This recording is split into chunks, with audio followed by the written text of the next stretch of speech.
Mana yangi ishimiz, urilmagan tayyor avtomat korobka 2009-yil ishlab chiqarilgan Lacetti avtomashinasini jentra qilib tayyorlaymiz.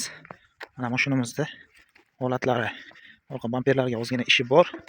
Xo'sh, mana bu taraf krelosida ham ozgina kraska qilinadigan joylari bor. Mashinamizning holati yaxshi, mana luklari, mana salon holatlari ham o'rtacha, yomon emas. Mana mashinamiz 2009-yil ishlab chiqarilgan Lacetti. Buni avtomat korobka qilib, qora kraska qilib, jentra qilib tayyor. Mana mashinamizda shpaglovka ishlarini qilib, gruntovkalarni sepib olyapmiz. Mana shu holatda ishimiz davom etmoqda. Mashinamiz hamma joyini bir boshdan zanglarini o'tib chiqib, qayerda kuzovga kamchiliklar bo'lsa, hamma joyini bir martaga to'g'rilab, kraskaga tayyorlash jarayoni. Mana endi shpaglovka ishlarini tugatib, ana gruntovkalarni sepib, hozir xudo xolasa kraskaga tayyorlaymiz. Mashinamizni mana ichki qismlarini, kraskalarni sepib olamiz birinchi bo'lib. Detallarini yechmasdan kraska sepyapmiz.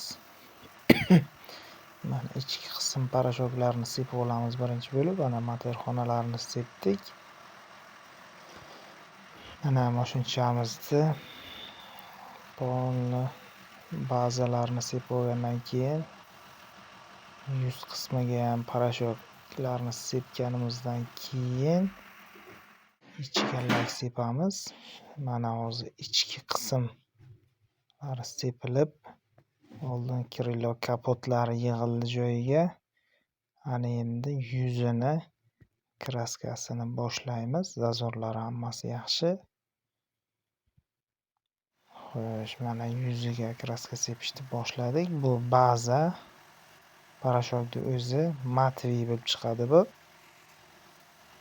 Bu bir sloy sepamiz hozir. Mana ish davom etmoqda.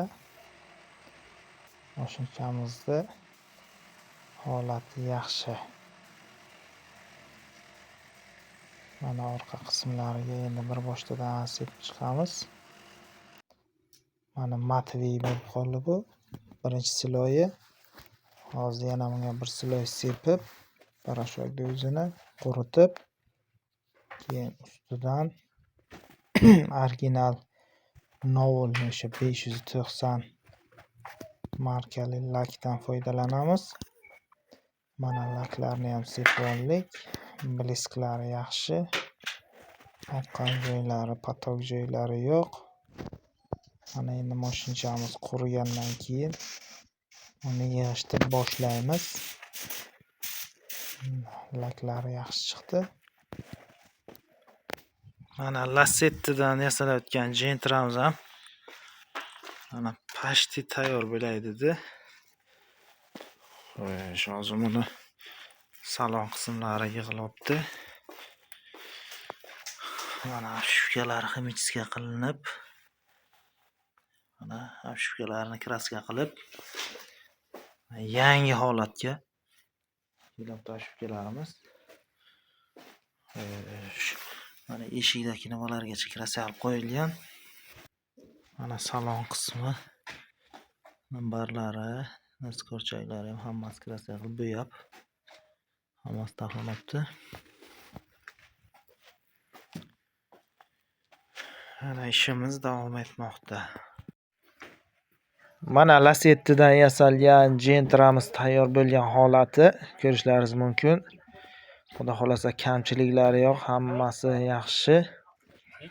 Mana 2023-24-yil jentralar bilan ko'rinish bir xil. Mana mashinamizni Lacettidan shu holatga kelguncha xarajatlarni aytib o'tamiz. Opshi kimga shunaqa Lacetti bo'lsa, shu holatga keltirish uchun $1800 bo'ladi. Xizmat haqqi, kraska, material, qolgan hamma xarajatlari shuni ichida.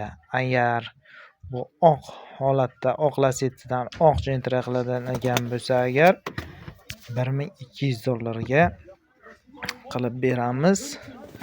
Bizni kuzatib boring. Manzilimiz Buxoro viloyati Vobkent tumani O'zbakon mahallasi.